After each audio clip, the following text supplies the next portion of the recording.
Make sure I turn.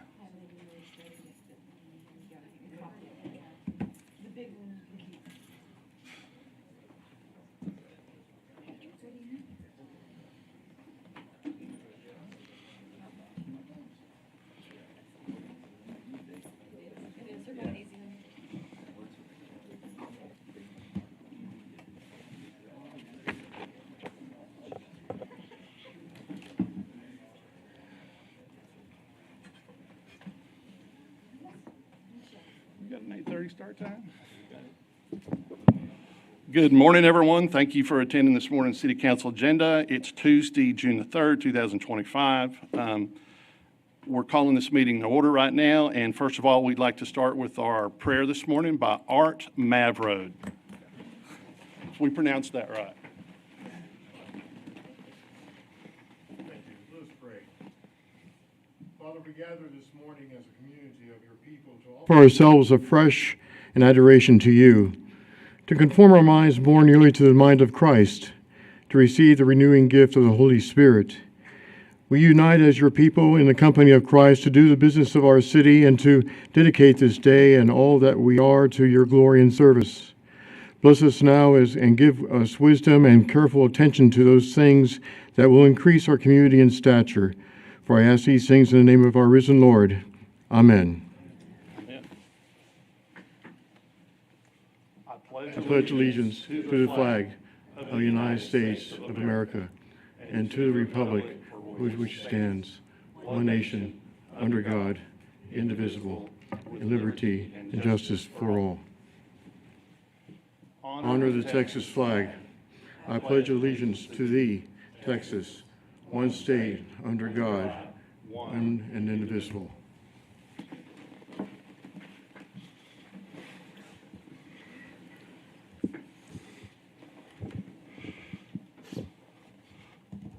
All right, as we start public comment, Heather, do you have anybody signed up? Yes, sir. Evelyn Smith. You know what, let me read this statement right quick before you start, Evelyn. You're fine. Go ahead and come on up, Evelyn.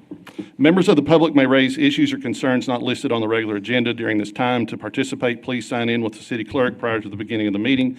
Speakers will be called in the order they are assigned. When speaking, citizens must speak from the podium, address all comments to the dais, begin by stating your name and address or single-member district number, and limit their remarks to 3 minutes or less. Good morning, Evelyn Smith, SMD 5. Let the record state that on May 6th, the San Angelo City Council voted to shut down the opportunity for nonprofit organizations to apply for TIERS funding 3 years after applying for it. On 2022, Mayor Brenda Gunther stated clearly that nonprofit organizations are not eligible because they don't pay taxes. 2 weeks later, it was approved by the TIERS program and the City Council that the North and South Side would be combined and that the South Side would not be eligible for nonprofit organization funds for TIERS, but yet the North Side would be allowed to apply. It is important that in the Texas Comptroller regulation, there's nothing to disqualify nonprofits from TIERS funding. The City Council knew that nonprofit like churches do not pay taxes, yet they allowed them to apply anyway. Gethsemane Church submitted an application on August 22, 2022. Over the following 3 years, the TIERS Board reviewed and approved the application, but yet it was continually rejected by the City Council. And I believe that's not a valid reason. The City Council knowingly opened the door for nonprofits to apply despite their tax-exempt status, and yet they continued to process for 3 years. On January 7th, the City Council initially voted to approve Gethsemane application, but yet Mayor Brenda Gunther and City Councilman Tom Thompson continued to object, repeating the same point that nonprofits do not pay taxes. And Tom Thompson also stated that this provision should have been removed in 2017. Yet it remains, why did the City Council approve the process for the nonprofits to apply in the first place? If the tax exempt status was always going to disqualify them, it was misleading, wasteful, and wasted taxpayers' money. Since it was dead, the application was dead on arrival. This isn't about Gethsemane Church being denied funding. It's the real reason is that the nonprofits were encouraged to apply and then ultimately disqualify for a reason that were already known known when the process opened. This is gross negligence and misuse of taxpayers' money. Gethsemane Church followed the process. Everything was done decent and in order. And I now believe that former Mayor Brenda Gunther and now Mayor Tom Thompson owe Gethsemane Church and the city apology. Now, I know that may never happen, but I choose to forgive them anyway for letting the application going through that was always dead on arrival. And I want to thank the city council, the continuing city council who did support the nonprofit organization. I want to thank John Mark Hogg, who was a director when this first started. And I want to also thank Mr. Van Noy, who constantly, diligently worked hard on this, wasting his time. Thank you. Thank you, Evelyn. That concludes. And that concludes public comment. Now we'll go ahead and move into item 5, the consent agenda. Does anybody here, we'll start down here on the end with you, Mary. Is there anything you'd like to pull? No, sir. Karen? Nothing to pull.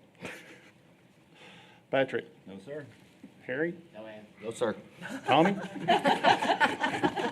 Maybe you're right. No, Mr. Ebert? sir. Nothing to pull. No, sir. With that, items A through, where do we go? At the wrong sheet here. Items A through I are approved. Need a Oh, motion. excuse me, I need a motion. So moved. Second. First by Tommy, second by Harry Thomas. Is there any public comment on any of the consent agenda? No, sir. With no public comment, we'll take a vote. All of those in favor say aye. Aye. Any opposed? None opposed, passes 6-0.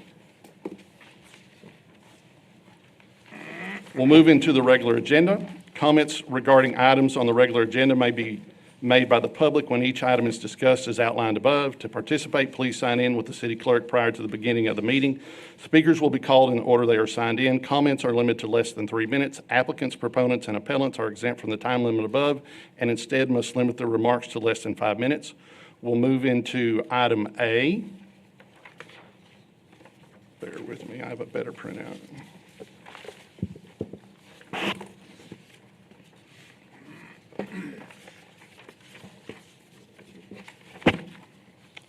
Discussion regarding the plans of finances for the Coliseum bond issue.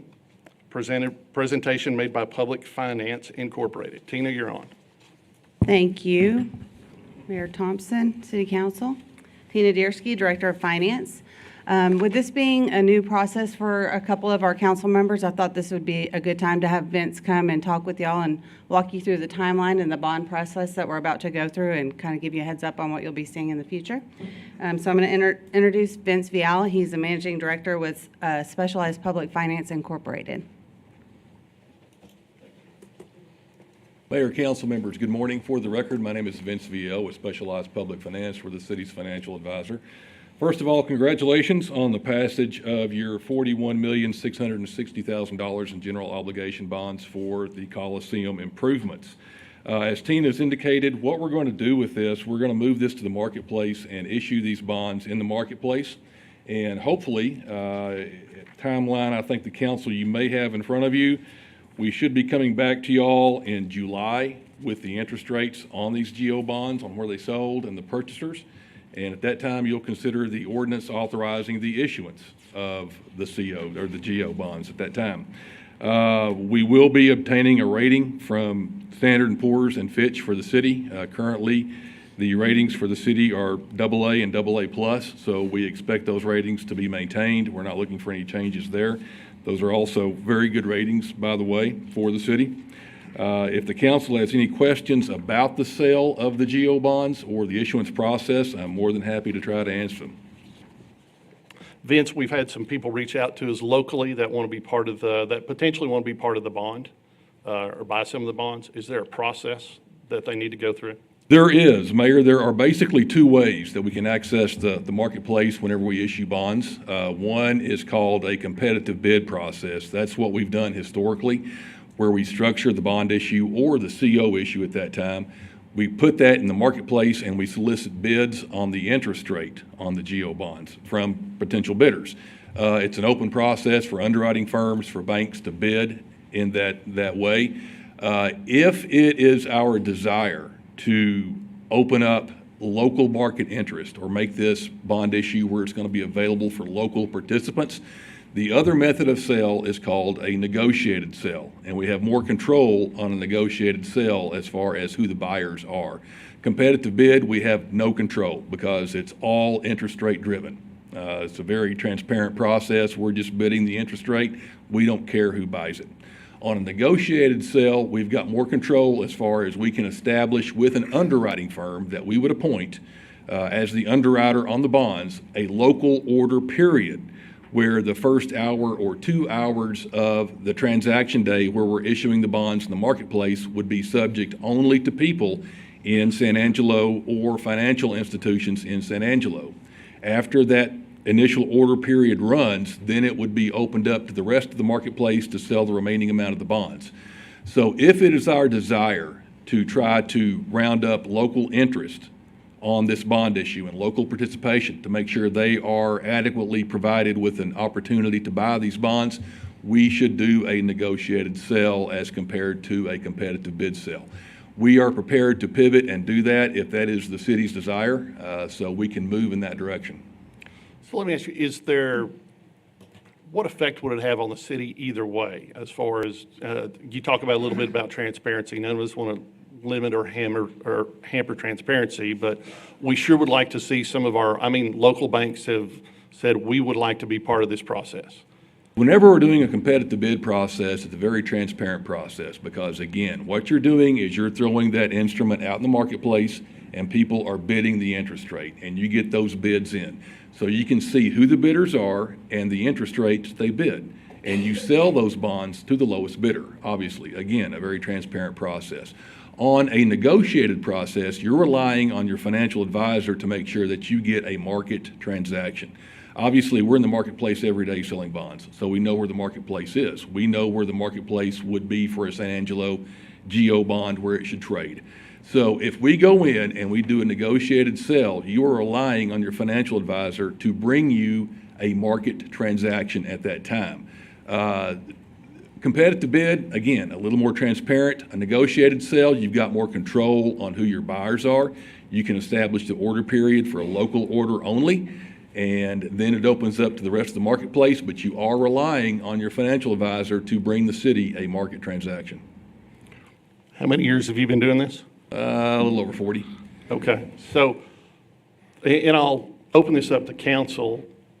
It would be great to keep this in a community market with and have you go through. I think the question we'll have is there'll be some people that are like, we just want to ensure there's transparency. We want to ensure we get the best rate. So with that in mind, you do have the ability to object a bid that you don't feel is adequate to cover. Absolutely, absolutely. We're negotiating the interest rate with the underwriter, so we will make sure they are on market. Whenever we come back to the council in July, when you consider the ordinance authorizing the issuance of the bonds, you'll see the underwriter, what the interest rates are on the bonds at that time. We'll also present the council with comparable, comparable market issues that were done recently, so you can see where you sold relative to everybody else. So you'll have comparable issues to look at. Is there a change in the fee that the city would be charged to negotiate it either way? No, there's not. Okay. With that, I'll open it up to council if anybody has any questions. Sure. Vince? Am I on? Okay. On historically, which one gives the city, the bonds, a better rate between those two options? I can't tell you that competitive is going to be better than negotiated or negotiated will be better than competitive. Again, it is your financial advisor's responsibility to make sure that whatever transaction the city gets into is a market transaction at that time. So if we do competitive bid, you can obviously see who the bidders are and the rates they bid. The only thing that is kind of strange about competitive bid is you're pegging a time specific in the marketplace. Whereas if you do negotiated, you've got a little more flexibility on your timing. So whenever you do a competitive bid, you're subject to market at that time when the bids are due. Again, it's just a different methodology of how you sell the bonds. Competitive bid, transparent, you see the bidders. Negotiated, you're relying on your financial advisor. So we don't have any historical knowledge on which one usually ends up being cheaper to get? There's not. I mean, Okay. if we're doing our job, they should be the same. Okay. On the competitive bid, is there a way that it goes out for a better word, nationally as well? Or Yes. does it just stay local? No, competitive bid would be a national bid. Okay. That's all I've got. Yes, Mary? ma'am. Is it possible to do kind of a hybrid if you had to do a negotiated, short-term process just for, say, the local banks or the local or regional people, and then at X period of time, then go into the competitive? Can you do that without it being two separate transactions or incurring any additional fees? That would create two additional fees, or an Okay. additional fee, because that would be two separate transactions. Okay. Tommy?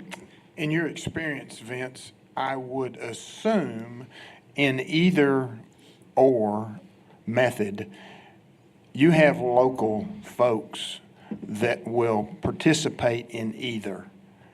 Is that a fair assumption? So if we went with the competitive bid, the local folks have every opportunity to jump into that process as well. But we just have a little more control with the negotiated process, from what you said. So we're not excluding the local participation in any way, really, with either method of the transactions. Again, if that's what I'm hearing you say. That is a correct statement. If we go competitive, it would be open up to local banks and also national underwriting firms. So we're not excluding anyone on the competitive basis. If we want more control over local people getting bonds to ensure they have an opportunity to do that, we would go negotiated, and that way they would have an opportunity in the first couple of hours of the order period where we could only take San Angelo orders. So we would fill those San Angelo orders on a negotiated sale, then it would open up to the marketplace. Now, once it opens up to the marketplace, if rates come in cheaper, then the underwriter will go back to the San Angelo buyers and say, look, guys, we got a lower interest rate. Do you want to match this or not? And the San Angelo buyers will say, no, we can't match that rate, or yes, we'll match that rate. So they have the opportunity to buy the bonds if they wish. So again, it's just two methodologies on how you want to sell your GO bonds in the marketplace. Got it, thanks. So helping me here on this, Vince, it can actually work either way. I mean, each one of these, kind of like Mary brought up, is kind of a hybrid. So what I would like to do is, do you need direction? Do we need to give him direction at this point what to follow, or we're just hearing the presentation? Yeah, Okay. it's just discussion at this point. How do you get a list of who is available to bid from San Angelo? We have got a list of the banks that are in San Angelo and the financial institutions that would be submitting bids if they wished. We'll contact them to make sure they have the bid specifications, all of the offering documents, disclosure documents necessary to put their bid in. If it's local people, we will also assist them in putting their bid in if that is their desire. So we have a pretty good handle on who potential bidders would be in San Angelo. We're also open if someone knows of someone that wants to submit a bid. We'd love to find out who it would be. We're not going to preclude anybody. Sounds to me like 40 years, you know what's going on here. I would encourage everybody that we're going to make some decisions here within the next week or two, which way to go with this. And I sure like leaving it open for the local people because they've voiced interest in it. They want to have skin in the game. It's a good way to carry on. And with that, if nobody has any more questions, Vince, thank you so much for your time. All right, thank y'all.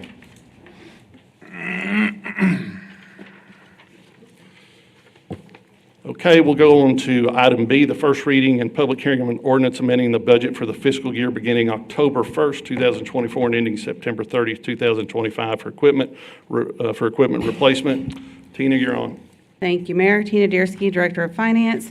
This budget amendment is to pull some funds out of the vehicle maintenance fund balance to pay for police vehicles to avoid a price increase that was coming up if we didn't meet the deadline. So we're pulling that $377,000. Well, actually, we paid for it with current year funds, and this budget amendment is to pull that out of fund balance to replenish those funds within that fund, in the equipment replacement fund. Anybody have any questions over this? We took advantage of avoiding a price increase. Does anyone, if I could get a motion? So moved. Second. First by Tommy, second by Harry. Any public comment? With no public comment, we'll take a vote. All in favor, say aye. Aye. Any opposed? With that, motion passes 6-0.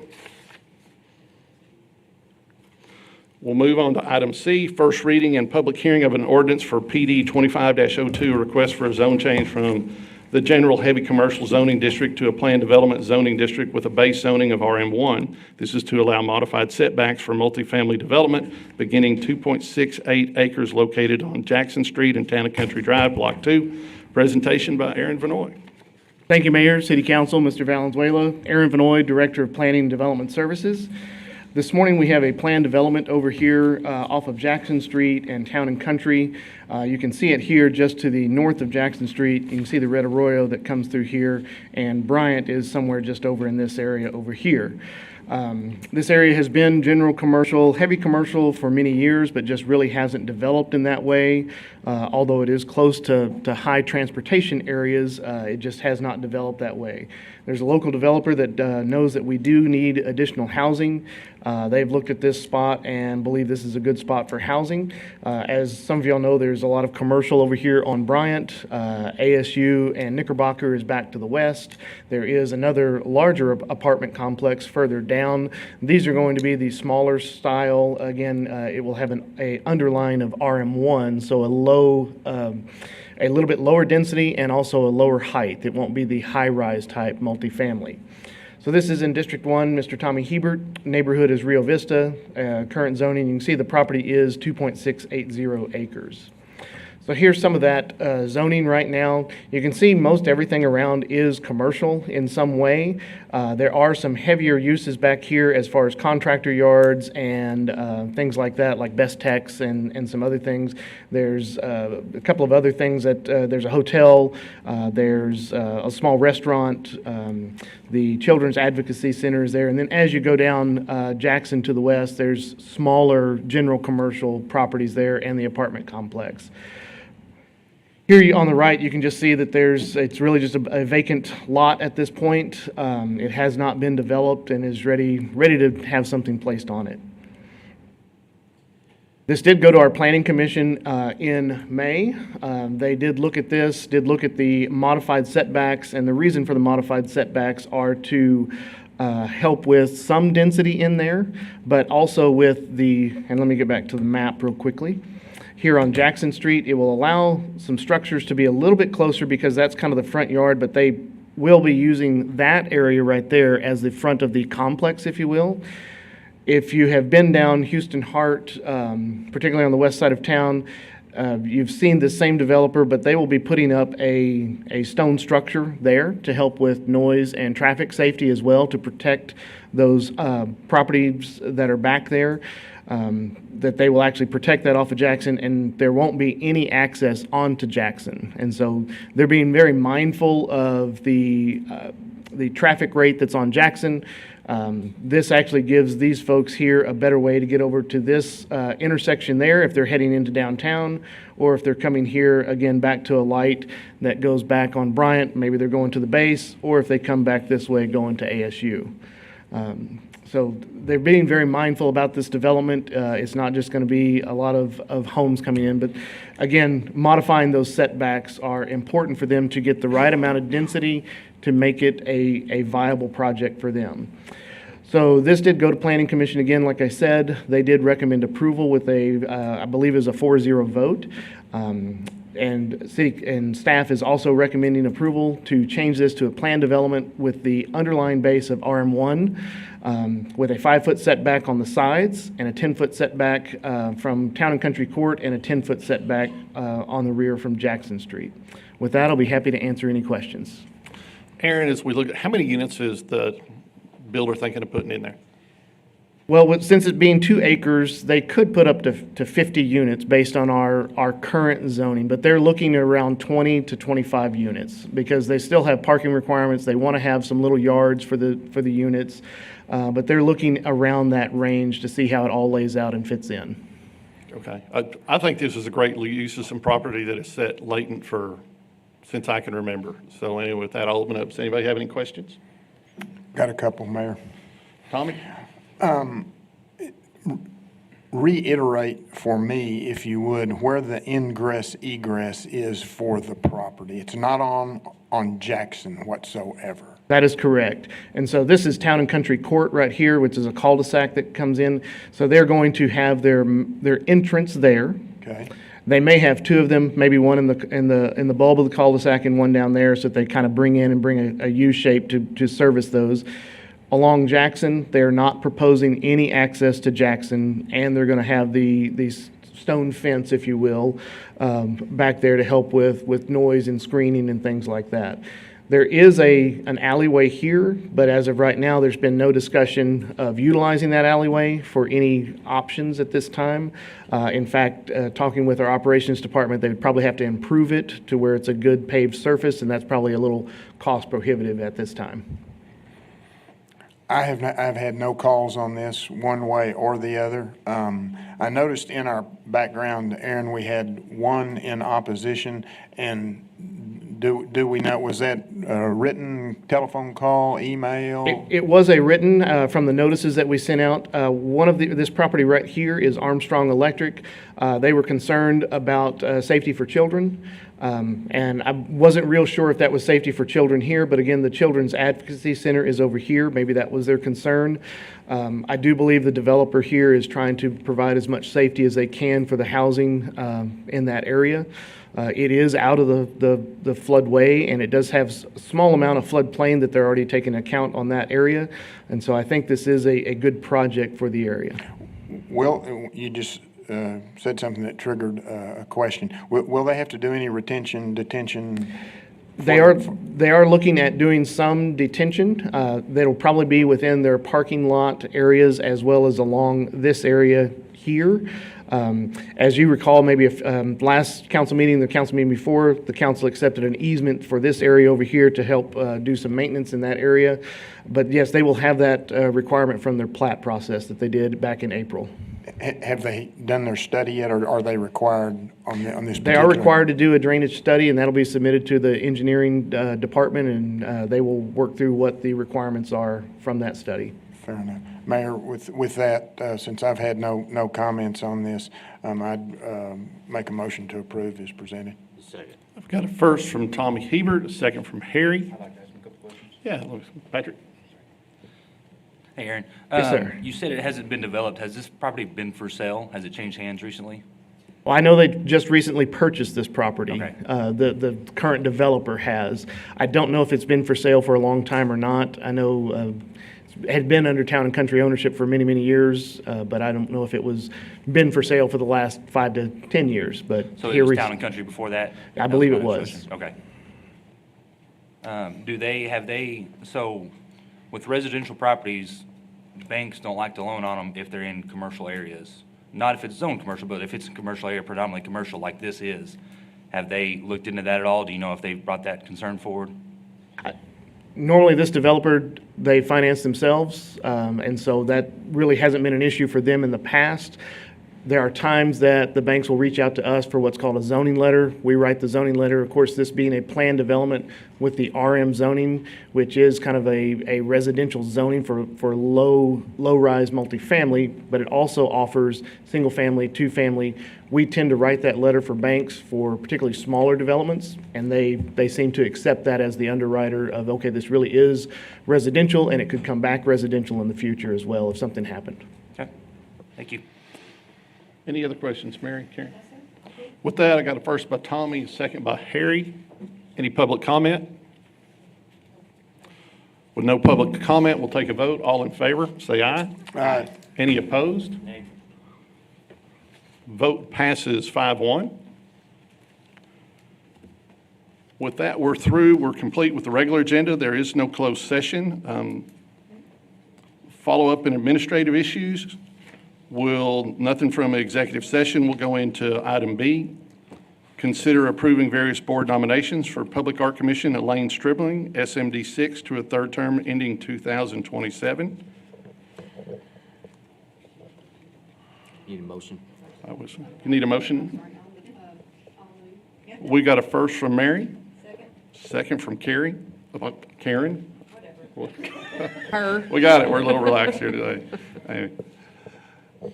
With all of that information, all those in favor say aye. Aye. Any opposed? With that, we'll adjourn this meeting at 9:01. Sweet.